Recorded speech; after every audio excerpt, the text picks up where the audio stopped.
So now, Rabotai Karim, how do you beat this Yetzirah, this Malach HaMavet? How do you beat him? There is a mitzvah, in Gemara Masechet Bava Metzia, page 32b, says, Azov ta'azov imo. Says that if somebody has 2 donkeys, and one of the donkeys on the way falls, and now the stuff that was on top of him falls off on one donkey, he's free. You're riding him, he has nothing on it. The other one falls and the stuff is on him, so he's hurt. So the question is, what do you do? If you leave the guy that's free, you leave him alone, he's going to run away maybe. So shouldn't you take care of him first, tie him up first, and then take care of the guy that fell? Because the guy that fell, he's struggling, but I don't want to lose this other donkey. The Gemara says, no. First you go take care of the one that fell, because it's Tzar Ba'al Chaim. There's the animal suffering. And then go catch the one that maybe walked away from you. So what about the Gemara says, if I have 2 donkeys, both fell.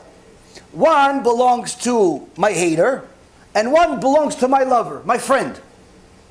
So can I at least go save my friend's donkey first? Gemara says no. You go and save your enemy, your hater. You go save his. What's the pshat? What's the understanding here? Why do I have to go save my enemy? I hate the guy. I just work for him to make a living. I don't like the guy. Why do I have to go save his donkey before the guy I like? The Gemara says because to go save the one that you don't like, it's worth it. Why? It's going to be working on your midot. Because you don't like him, but you're still doing the right thing, requires you to overcome your flaws and your character traits. Now, how is this applicable in real life? I'm going to ask you a brief question, and then I'm going to tell you a story, and then you go to the next question.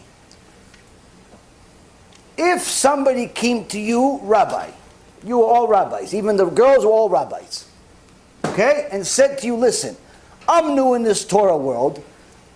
You said a lot of stuff, Genom, Kafakela, all this stuff, fine. Moshe Rabbeinu, great. Muktzeh, fantastic. Listen, I can't handle all of it. I got to pick one of 2 mitzvot that you said. Shabbat or Tarat Mishpacha, family purity. Which one should I? I'm not doing both. Maybe down the road. But right now, either Tarat Mishpacha or Shabbat. Which one should I do? Sutton in the back.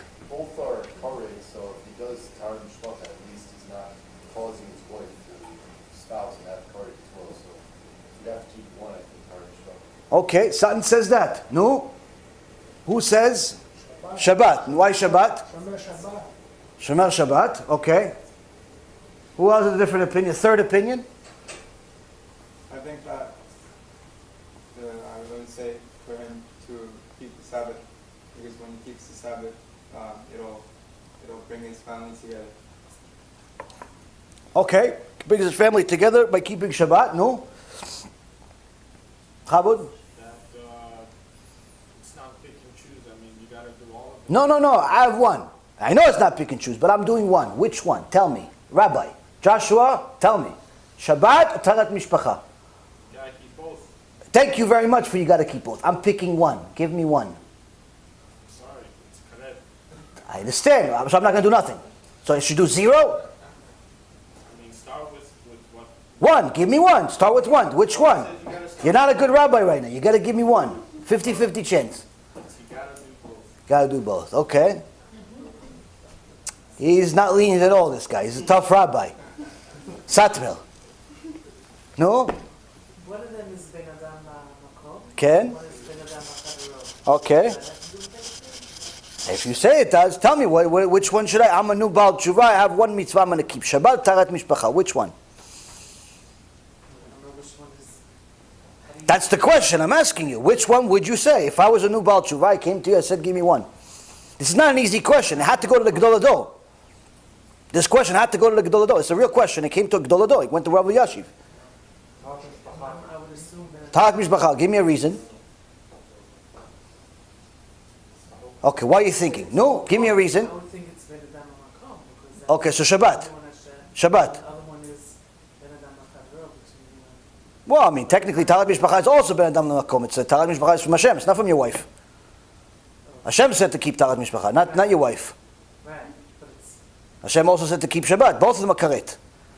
so what's the difference between those? That's the point. Both of them are karet. Which one should I pick?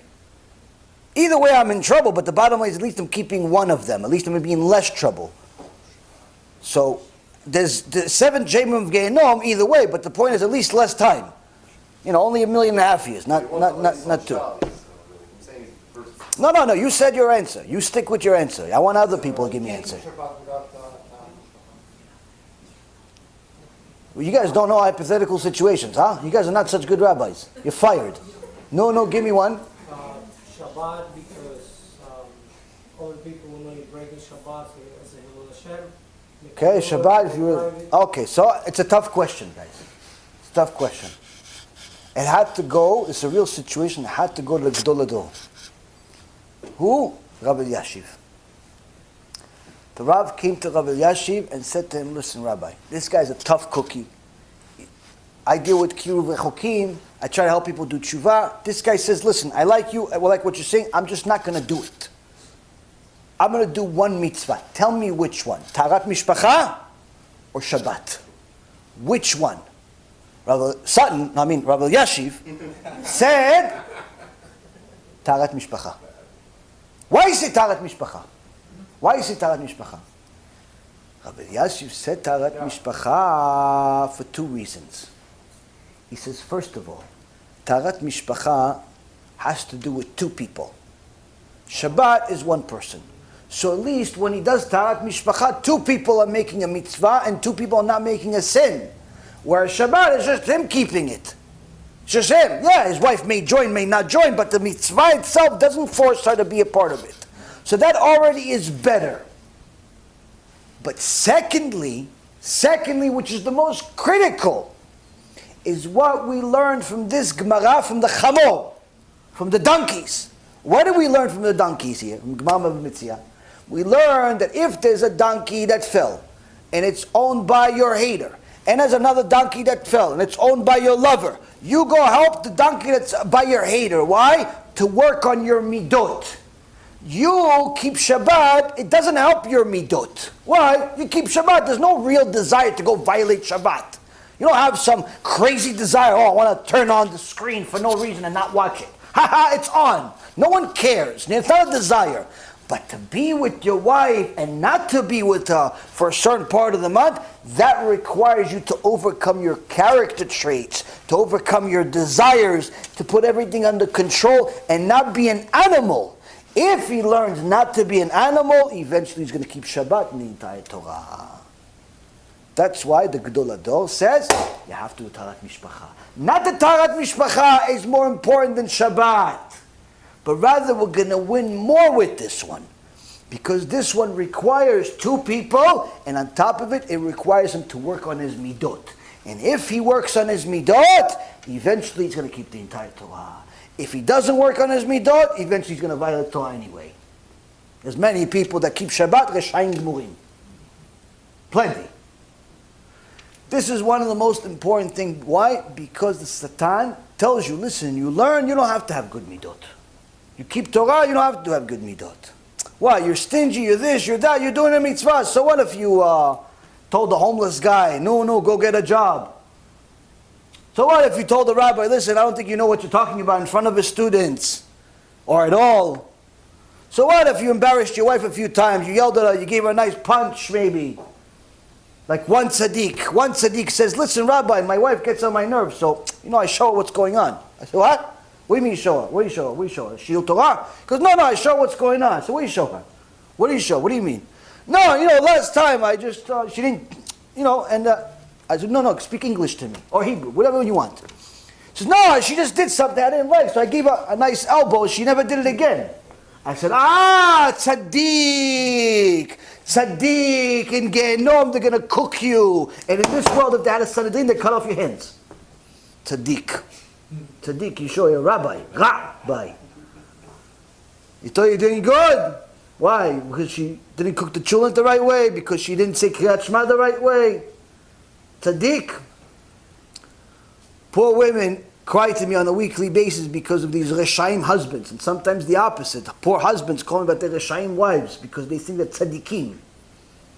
They think they're doing mitzvot, but they're hurting each other in the process. You have to be very careful. Why? The Satan comes to you with mitzvot. Comes to you with mitzvot. And if you're not prepared from yesterday, you're going to fall into his hands. B'Shem Hashem Na'aseh V'Natzliach, we're very excited to offer you the new Bezrat Hashem app 3.0. It's a newer, faster app, full of Torah, lots of Kedusha by the shiurim that we do, myself, Rav Ephraim, Rav Chaim, where you'll have also newer features where you're able to use the app while you're using other applications on your phone. You'll be able to share the lectures directly from the app. You'll be able to donate online and support our Kiruv and our Torah work that we're doing. And the most exciting feature is that you'll be able to actually ask questions directly on the app and get answers from the rabbis directly from the app. This is something unprecedented, and Baruch Hashem will be able to offer it. Thank you again for all of your support. Check it out. Make sure you have the Kosher Torah that will re-energize your neshama each and every single day. Call to B'chavatzlacha.